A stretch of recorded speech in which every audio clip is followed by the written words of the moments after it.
como ustedes que están al otro lado de la línea, pero también ahora estamos conectados con Zoom y vamos a hacer un análisis de la coyuntura política en nuestro país. Para ello hemos invitado al analista político José Rafael Vilar, y a quien le damos la más cordial bienvenida. Bienvenido a Zona Radio y también a Radio Liberación. Buenos días.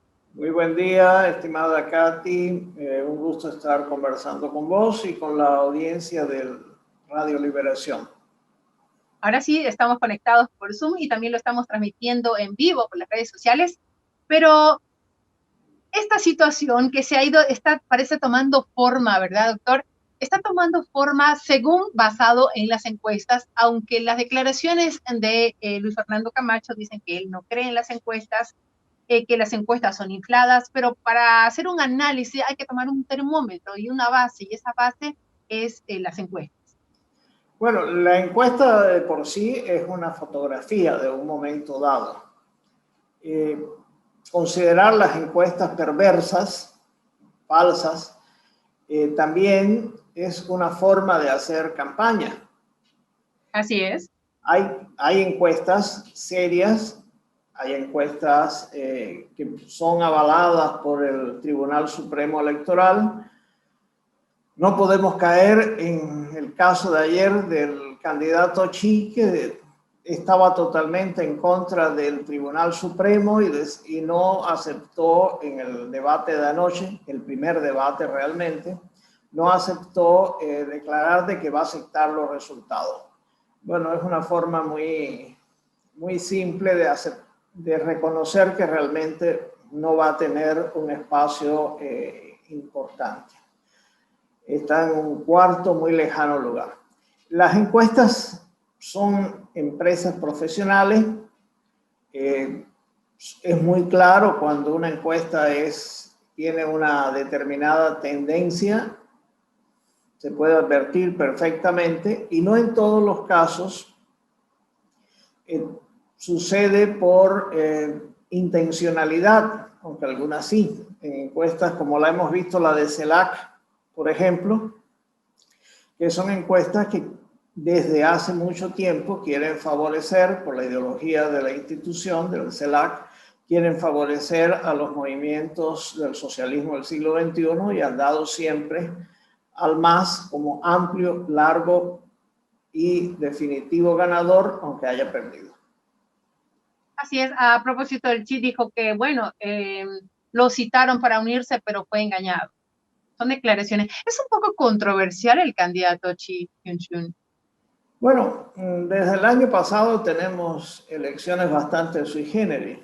La del año pasado fue una elección en la cual el voto confesional, que no funcionaba desde los finales de los años 90, en el 98, si mal no recuerdo, Árbol fue la primera vez que aparecía una organización con una confesionalidad y llegó incluso a la Cámara de Diputados. Y ahora volvió a aparecer Chi. Bueno, la encuesta pasada fue una encuesta, la elección pasada, recordemos que aparte del fraude se destacó porque el PDC, que era el que lo llevó al final, tuvo primero de candidato a Jaime Paz, después tuvo a Chi, después su segunda Barriga se peleó con él, lo denunció, bueno, fue todo una revolución, entre comillas. Y ahora se ha vuelto en último momento, posiblemente cuando ha visto que no llega a los augurios de la vez pasada. La vez pasada llegó a un 8% aproximadamente con el voto confesional, porque en realidad sus propuestas, esa propuesta de convertir Uyuni en Las Vegas, me parece lo más antiecológico, antieconómico y antimoral desde sus principios. No sabía que los principios cristianos de Chi aceptaban el juego de azar como una de las formas de llegar más rápido al paraíso. Por eso decías un poco controversial, un poco que a veces se lo ve un poco desubicado, llamémoslo así. Hay momentos que es coherente y momentos que de pronto da una declaración, tal vez la estrategia sea crear polémica para que hablen de él. Bueno, una de las formas de mantener vigencia es precisamente crear polémica. Si la vigencia de un candidato empieza a desaparecer, pues si se crea una polémica puede recuperar un poco de ruido mediático. Ahí está la importancia de la capacidad de los medios de darle espacio o no darle espacio. Cobertura, así es. Veamos ahora el análisis con el comportamiento de Luis Arce Catacora. En una entrevista él dijo, ¿hubo fraude? Le preguntó el periodista, él dijo, claro que sí. Y luego le volvieron a preguntar, y entonces ya su respuesta fue distinta, ¿no? Este candidato sostuvo que la OEA fue la que patrocinó el golpe de Estado que derrocó a Evo Morales. Bueno, si dijo fraude, no es golpe de Estado. Y dicen que siempre he oído decir que la voz del alma no deja guardar mentiras. Bueno, lo primero que le salió del alma fue decir que sí hubo fraude. No le dio tiempo pensar para meter la mentira de que no hubo fraude. Lógicamente está muy demostrado que hubo fraude. Y ahí tenemos un candidato, ayer lamentablemente no se presentó. Gracias, no estuvo. Entre paréntesis, me parece muy poco adecuado que Red 1 le ubicara la entrevista para el día que iba a ser el debate.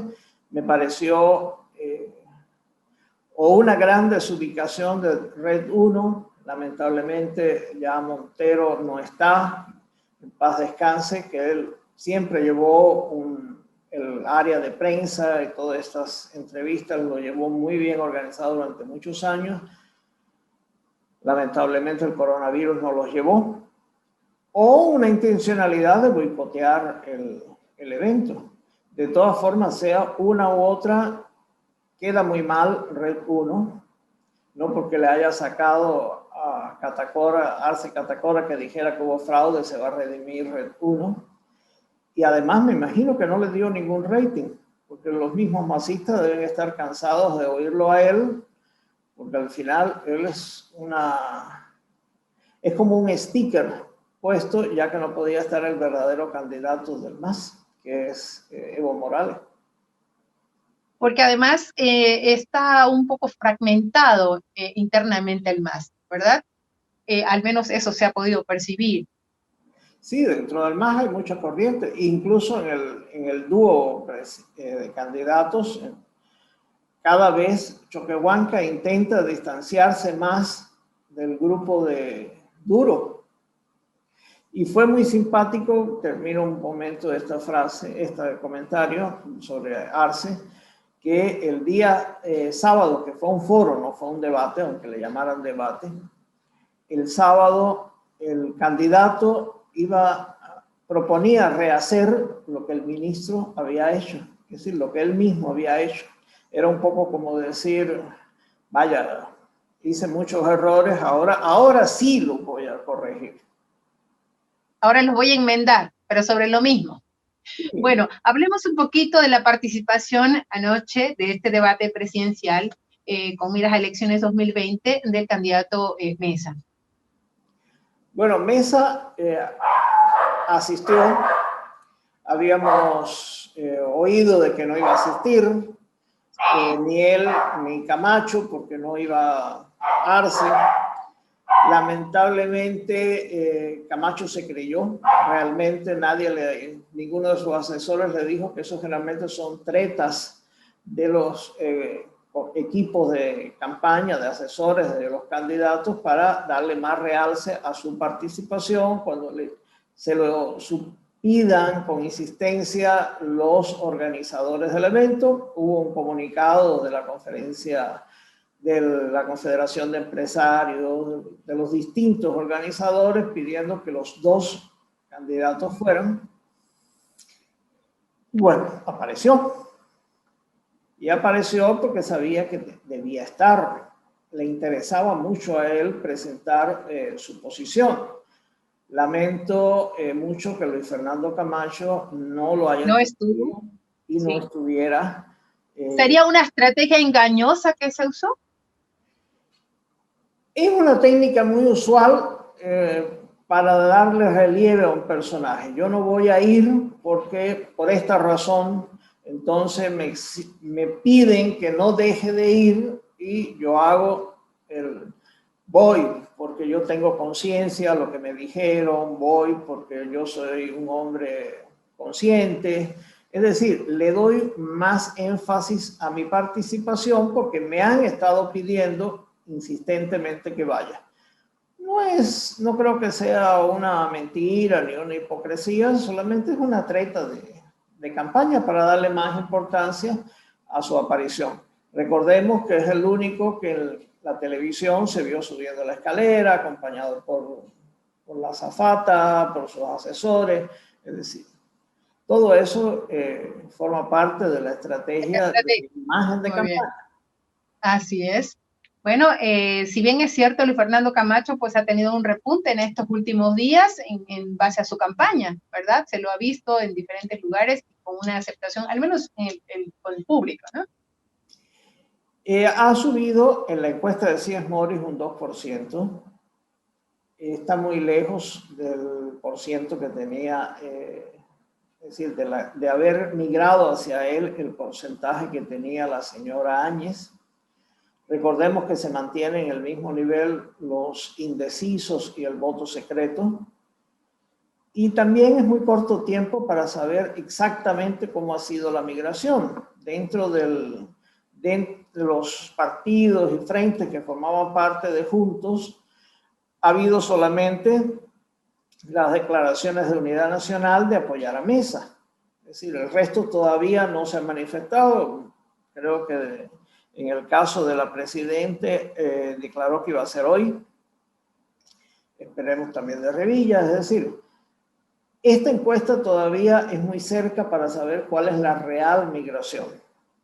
Bueno, esta encuesta fue hecha hasta el 30, ¿no? La semana anterior, el 30 de septiembre. Entonces quedarían estos últimos 12 o 14 días como para poder hacer un termómetro y cómo se presenta, cómo se van los candidatos a esta contienda electoral. Pero en lo poco análisis que hemos podido revisar, ¿usted cree que los votos que dejó la señora Áñez hayan favorecido más al candidato Mesa?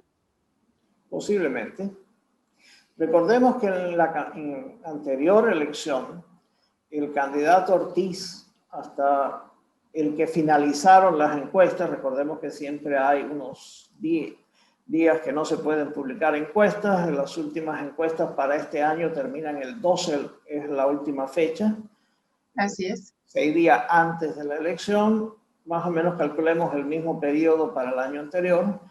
El candidato Ortiz estaba alrededor del 11% y en la práctica no llegó al 4%. Es decir, la decisión de migración del voto útil, fue en la última semana.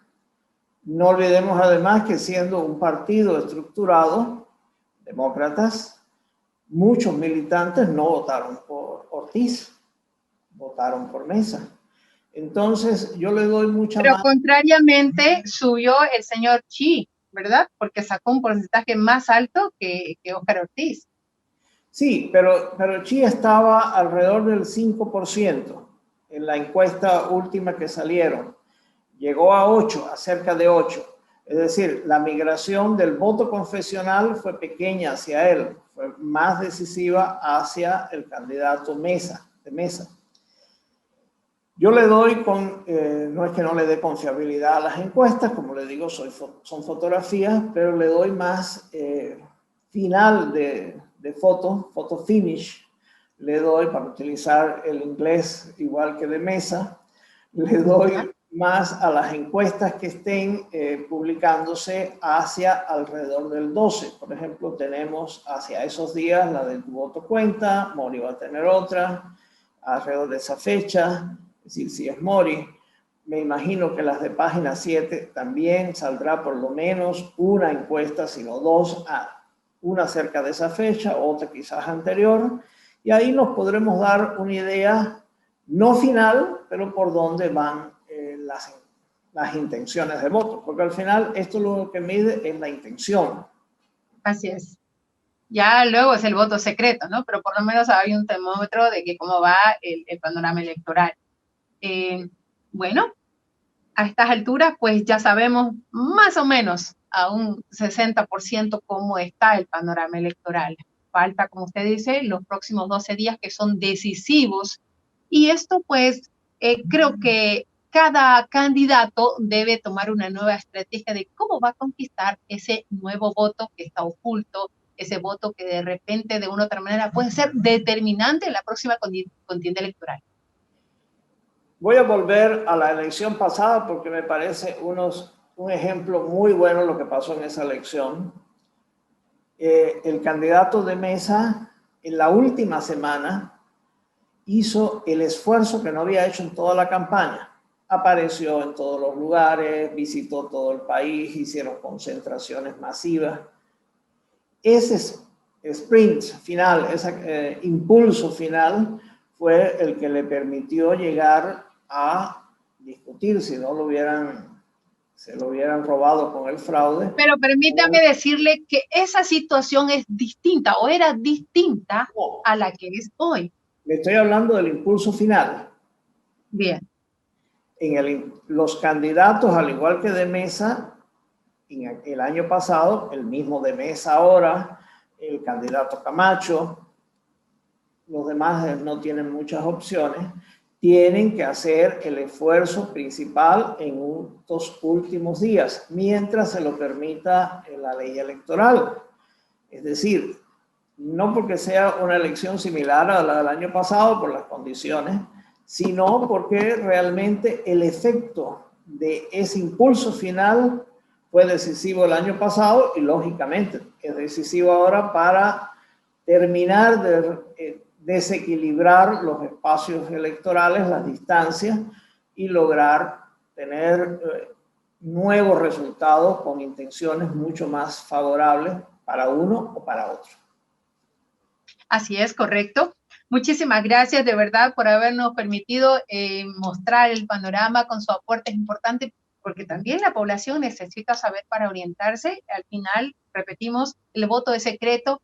Las personas, cada ciudadano que va a ir al recinto electoral, pues tiene el deber primero de asistir, pero después tiene él a conciencia que saber que su voto es importante y determinante para el futuro de nuestro país. Nosotros somos un medio que de una u otra manera informa, pero no podemos persuadir. La decisión lo tiene cada uno. Muy importante, y el medio puede ser un factor muy decisivo para motivar a la población, y es el control social. Independiente de que haya habido una renovación del Tribunal Supremo Electoral, que las condiciones democráticas no son las mismas del año pasado, son muy positivas, el control social es decisivo para la seguridad y la fiabilidad de los resultados electorales. Todos debemos ser parte de ese control social. Y, por supuesto, los medios son fundamentales en ese control de la verdad electoral. Así es. Muchísimas gracias, licenciado José Rafael Vilar, que tenga un buen día. Ya estamos entonces en contacto, usted ya es parte del equipo, ¿no? De Zona Radio y de Radio Liberación, en la segunda oportunidad que podemos conversar con usted. Y muchísimas gracias por acudir a nuestra convocatoria. Un gusto, un saludo cordial para todo el equipo y para la audiencia. Hasta luego. Hasta luego. Que tenga un buen día.